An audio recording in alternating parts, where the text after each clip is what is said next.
Resulü'nün namı celili üzerinde güneşin doğup battığı her yere ulaşacağını ifade ediyorsunuz. Bu bizim için bir emir midir? Bu açıdan hicreti değerlendirebilir misiniz? Bu söz onun sözüdür. Buyuruyor ki, bir gün benim adım güneşin doğup battığı her yere ulaşacaktır diyor. Demek ki kutuplarda azıcık, yarım saatliğine bile güneşin doğup battığı yerler vardır. Oraya bile ulaşacak. Aslında meseleyi öyle almamalı. Mekanı zikredip o mekana hulul edecek insanı anlamak lazım. Yani gecesi gündüzü olan insanların bulunduğu her yere benim namım ulaşacaktır. Şimdi bu gaybi bir haberdir. Fakat gaybi haberden daha çok bizim için gösterilen bir ufuktur, bir gaye-i hayaldir.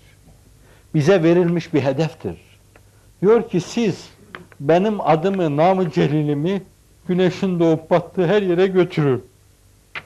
Götürmek için o bir avuç atında eğer olmayan, atının ağzında gemi olmayan, baldırı çıplak derken takdir sözüyle söylüyorum. Hicaz'dan ayrılan baldırı çıplak, o baldırı çıplaklara ruhum kurban olsun. Atların cidiko kemikleri üzerinde dünyanın dört bir yanına o namı celili Muhammed'i götürmek için at koşturdu durdular.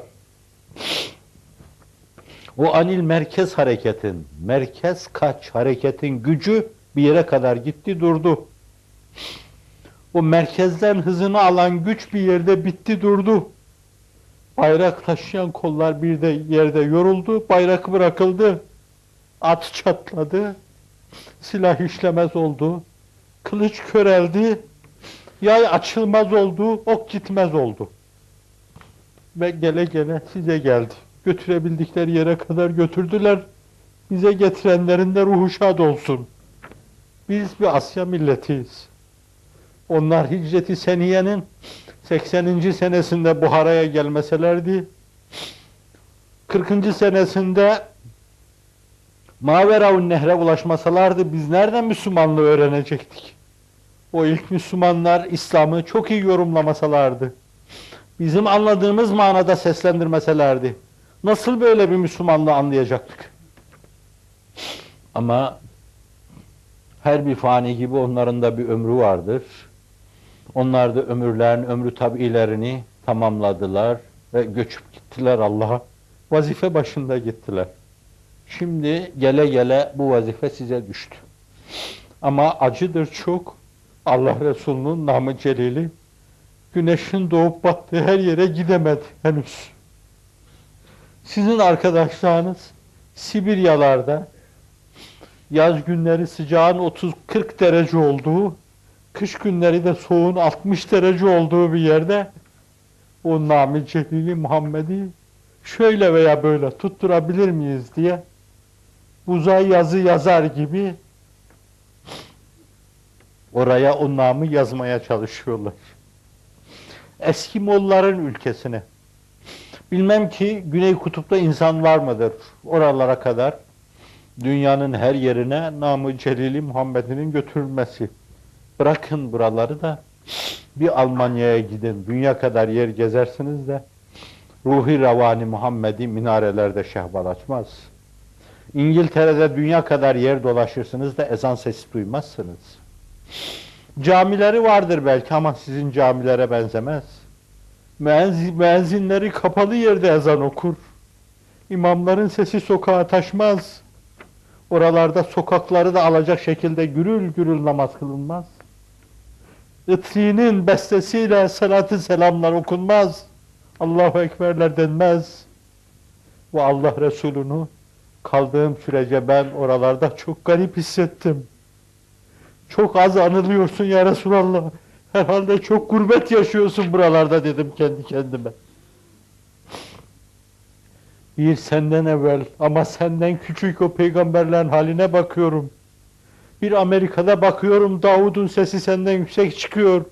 Süleyman'ın sesi senden yüksek çıkıyor. İsa'nın sesi senden yüksek çıkıyor. Musa'nın sesi senden yüksek çıkıyor. O seslere de ruhum kurban. Ama senin sesin Bir sporda başarılı olamamış takımın bayrağının birkaç adım aşağıda olması gibi. Namı Celil'ine baktıkça aşağıda görüyorum. Ve içimi yiyor adeta. Oralara bile Namı Celil-i Muhammed'i götürülememiş. Biz mi vefasızız? Bize yakın olan bizden evvelkiler mi vefasız?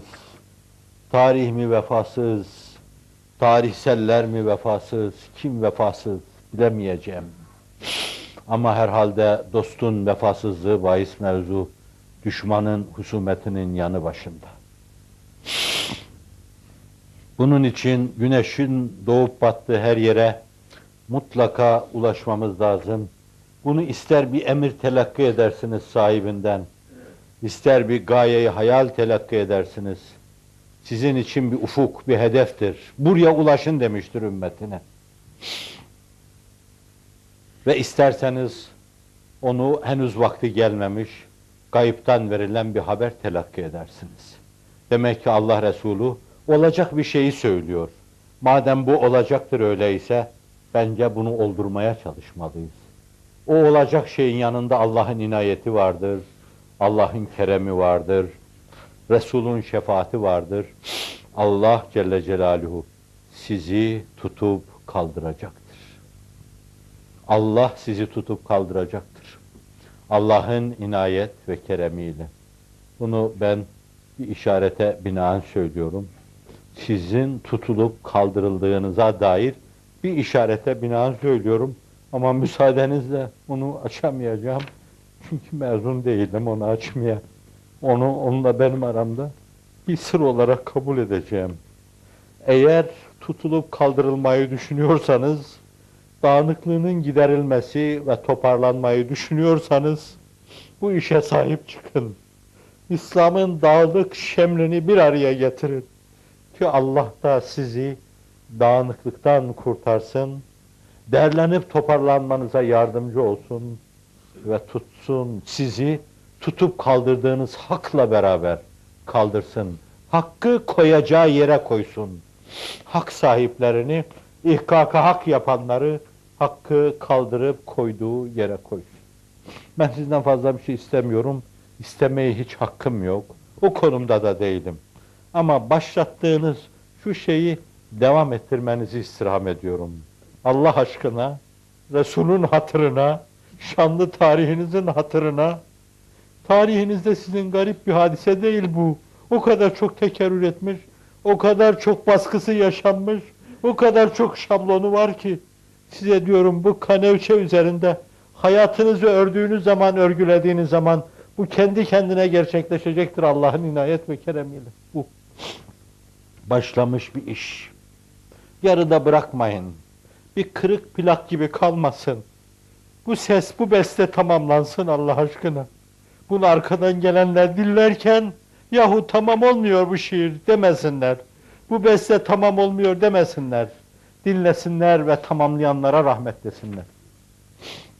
Başlamış bir şey. Başlamışı bitirin inşallah. Siz bitirmeye azmederseniz, Allah sizi çoğaltmakta, sizi ikmal etmekte, itmam etmekte ve bu işi bitirmede size yardımcı olacaktır.